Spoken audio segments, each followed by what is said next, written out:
Teknopro kanalından herkese merhaba dostlar. Bu videomuzda hız kesmeden yükselen dolar kuruna rağmen halen uygun denilebilecek bir fiyatta satılan Poco X3 Pro'nun aradan geçen 6 ayın ardından uzun kullanım incelemesini yapacağız ve büyük ihtimalle Poco X3 Pro ile ilgili de son videomuz bu olacak.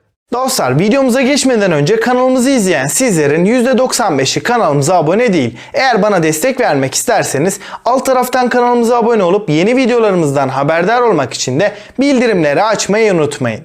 İsterseniz ilk olarak tasarımdan başlayalım. Poco X3 Pro segmentindeki diğer rakiplerinden ayrılan özgün bir tasarımla karşımıza çıkıyor. Arka kapağın orta bölümüne yatay bir şekilde konumlandırılmış dörtlü kamera sistemini görüyoruz. Bu kamera sisteminin hemen altında da büyük bir Poco logosu konumlandırılmış. Kalınlık ve ağırlık noktasında da Poco X3 Pro 9.4 mm'lik kalınlığa ve 215 gramlık ağırlığa sahip. Açıkçası genel tasarım hatları itibariyle ve kalınlık ve ağırlığını da düşündüğümüzde Poco X3 Pro'yu ben pek fazla beğenmiyorum. Özellikle telefonu yoğun bir şekilde kullanan biriyseniz uzun kullanımlarda da elimizi ciddi anlamda yorabiliyor. Tek elle kullanması da gerçekten zor bir telefon. Malzeme yapısı olarak da hem çerçevelerimizde hem de arka kapağımızda plastik bir yüzeyin kullanıldığını söyleyelim. Ama burada oldukça kaliteli bir kasa ve arka kapak kullanılmış. Darbelere karşı gerçekten dayanıklı olduğunu söyleyebilirim. Fakat özellikle arka kapağın çok fazla parmak izi tuttuğunu belirteyim. Tasarımdan ekran kısmına geçersek Poco X3 Pro 6.67 inçlik Full HD Plus çözünürlük sunan 120 Hz tazeleme,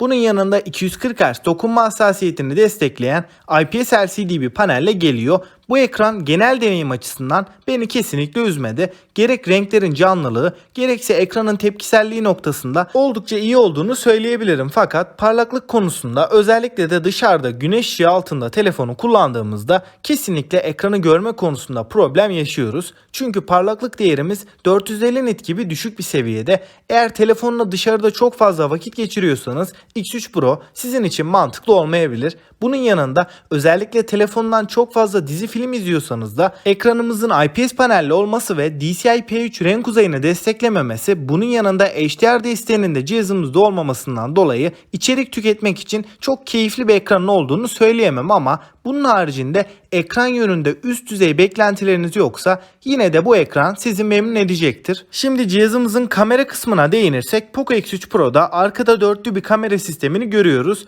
Burada ana kameramızda 48 megapiksel f1.79 diyafram açıklığında HDR ve yapay zeka destekli Sony IMX582 sensörü burada kullanılmış. İkinci kameramızda ise 8 megapiksel f2.2 ultra geniş açı lensini görüyoruz. Diğer üçüncü ve dördüncü kameralarımızda ise 2'şer megapiksel f2.4 diyaframla gelen makro ve derinlik algılama kameralarına yer verilmiş. Fotoğraf çekim kalitesi olarak bence Poco X3 Pro kesinlikle kötü bir deneyim vermiyor. Fotoğraflardaki kontrast oranları ve renklerin doygunluğu yönünde başarılı bir performansı bize verdiğini söyleyebilirim. Fakat tabii ki Galaxy A52, Note 10 Pro gibi cihazlarla kıyasladığımızda fotoğraf çekim kalitesi olarak biraz daha geride kalıyor.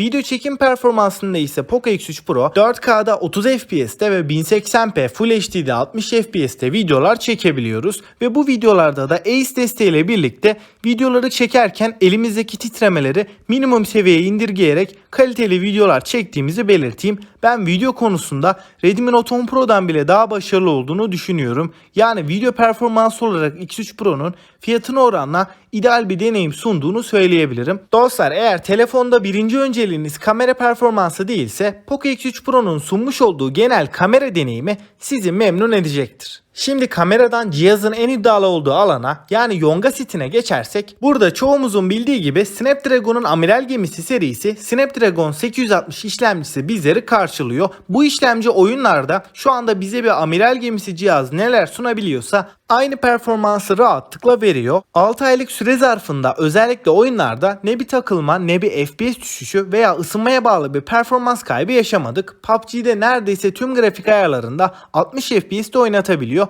Bunun haricinde diğer tüm oyunlarda da en yüksek grafiklerde güzel bir deneyim yaşattığını söyleyebilirim. Gündelik kullanım esnasında da arayüzde bazen problemler olabiliyor. Burada bu sorunlar işlemciye bağlı bir durumdan kaynaklı değil, tamamen arayüzdeki yazılımsal bazı sıkıntılardan uygulamalardan dolayı oldu. Ama son zamanlarda gelen güncellemelerle birlikte arayüzün artık çok daha kararlı bir şekilde çalıştığını söyleyebilirim. Tabi yine nadir de olsa uygulamalardan atma ve arayüzde gezinirken bazen çökme problemleri olabiliyor. Ama bu sorunlar dediğim gibi minimum seviyelere indi. Dostlar, eğer telefonda öncelik verdiğiniz ilk alan performanssa, yani hem oyun tarafında hem de gündelik kullanım için akıcı, hızlı çalışabilecek bir cihaz istiyorsanız, buna bağlı olarak uzun ömürlü bir cihaz almayı hedefliyorsanız, şu an için 3700 TL bandındaki fiyatını göz önünde bulundurduğumuzda açık ara en iyi tercihin Poco X3 Pro olduğunu rahatlıkla söyleyebilirim. Şahsen ben Poco X3 Pro'nun önümüzdeki 3-4 yıl boyunca performansından pek bir kayıp yaşamadan sorunsuz bir şekilde götürebilecek bir cihaz olduğunu düşünüyorum. Şimdi biraz da Poco X3 Pro'nun bataryasından bahsedersek, Poco X3 Pro'da 5160 mAh'lik bir batarya ve 33 Watt'lık hızlı şarj desteği bizlere sunuluyor. Kutu içeriğimizden de 33 Watt'lık adaptörün çıktığını söyleyelim. Bu adaptörle birlikte 28-29 dakika arasında %50 oranında telefonumuzu doldurabiliyoruz. Sadece %50 şarjla bile ortalama 4 saat civarında ekran süreleri verebiliyor. Tam şarjla da bir günü rahatlıkla çıkartabildiğimizi belirteyim. Ama tabii ki uzun süreler oyun oynuyorsanız bataryanın bir günü çıkarmayacağını da söyleyebilirim. Benim için X3 Pro'nun sunmuş olduğu batarya performansı gayet yeterli. Zaten hızlı şarj noktasında da cihazımız başarılı olduğu için batarya ile ilgili bu cihazda herhangi bir sorun yaşayacağınızı düşünmüyorum. Şimdi telefonumuzun hoparlörlerine değinirsek, X3 Pro'da stereo çift hoparlör sistemine yer verilmiş. Bu hoparlörler hem müzik dinlerken hem de oyunlarda ve herhangi bir video, dizi, film izlerken de gayet güzel bir ses performansı sunuyor. Ses yüksekliği olarak da gayet yüksek seviyelere ulaşabiliyor ama özellikle yüksek ses seviyelerinde arka kapakta bir titreme durumu var. Bu benim için çok rahatsız edici bir durum değil, ancak yine de belirtmek istedim. Bunun haricinde 3.5 mm kulaklık girişimiz de cihazımızda bulunuyor. Suya ve toza karşı dayanıklılıkta da X3 Pro IP53 sertifikası ile korunuyor, fakat yine de kesinlikle sıvı temasına karşı dikkatli olmanız gerektiğini belirteyim. Çünkü burada üst seviye bir koruma yok, sadece su sıçramalarına karşı cihazımız korunuyor. Son olarak da yazılımdan bahsedersek, Poco X3 Pro Android 11 ve MIUI 12.5 arayüzüyle geliyor.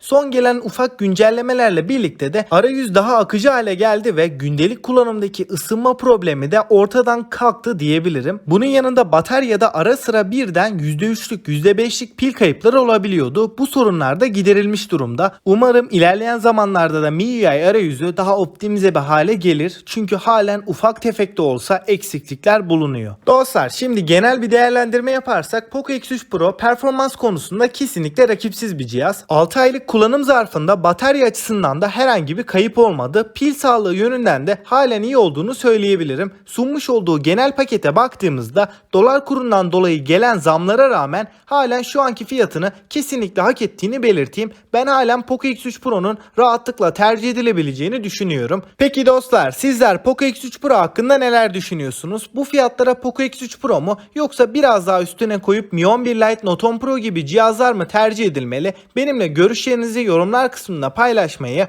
ve bana destek vermek ve yeni videolarımızdan haberdar olmak için alt taraftan kanalımıza abone olup bildirimleri açmayı unutmayın. Bir sonraki videomuzda görüşünceye dek kendinize iyi bakın ve hoşça kalın.